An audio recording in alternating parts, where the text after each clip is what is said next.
pudding snacks. What's going on, everybody? Your boy Sin coming at you straight from the Anime Vault, where we have gone retro to focus on the animes that have made me the otaku that I am today.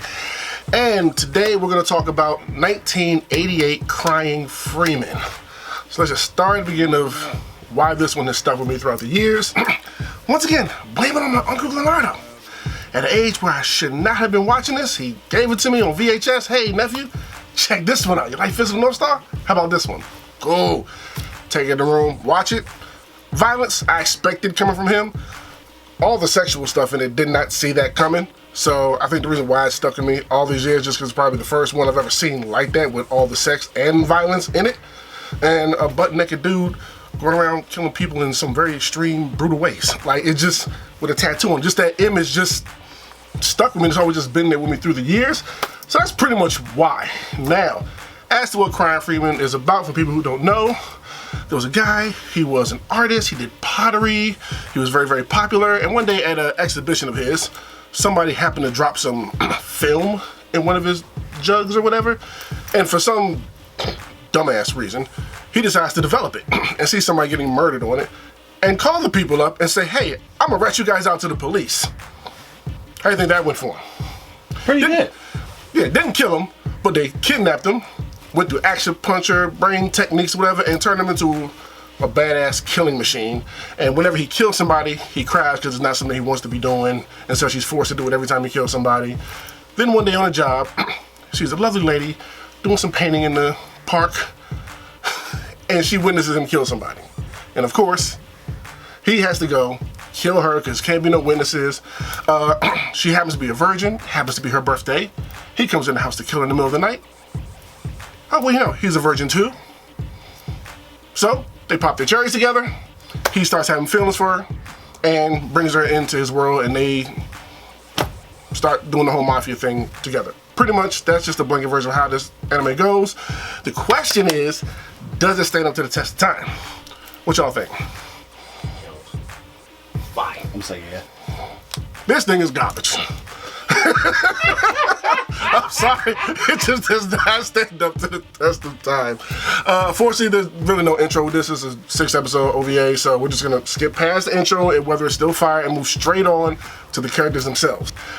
Actually, not at all. Like, nobody is memorable at all in the show. Like, the only thing that stuck with me was the fact that he was a naked dude killing people with a big old dragon tattoo. That's why I remembered him, not because of anything else he particularly does.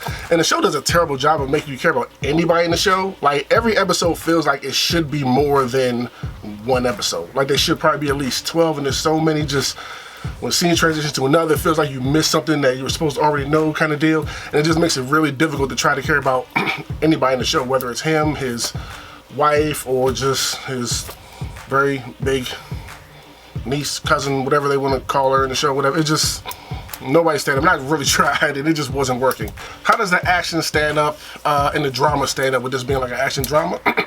I thought the action was okay. It's kind of all over the place at times. I did appreciate the realistic nature of it, of the assassins versus assassins. Fights wouldn't be too long. They might be 1-2 blows, real quick type of thing.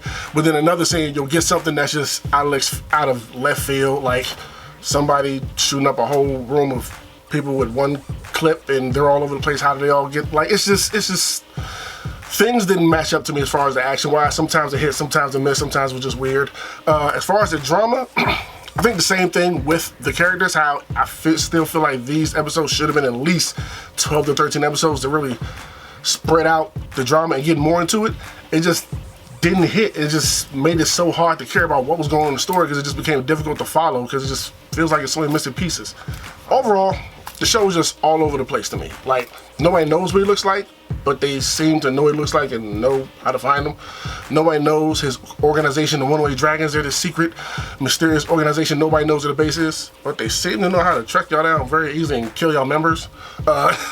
He gets married to his wife, but every episode he sleeps with a different chick. She just doesn't seem to bat an eye, just rolls with it. And another thing, like, he's a virgin, he sleeps with her, but then after that, he's like God's gift to women.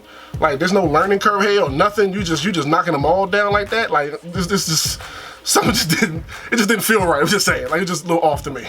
But whatever, overall, it just didn't hold up like I hoped it would.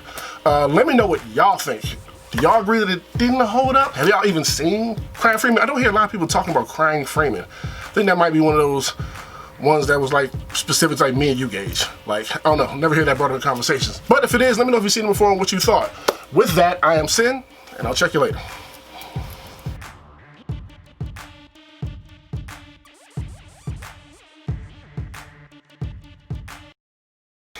What's going on, everybody? Did you enjoy what you saw? Of course you did. So if you want to help us out and support us, here's what you can do. On whatever platform you're currently streaming us on, just like, share, and subscribe.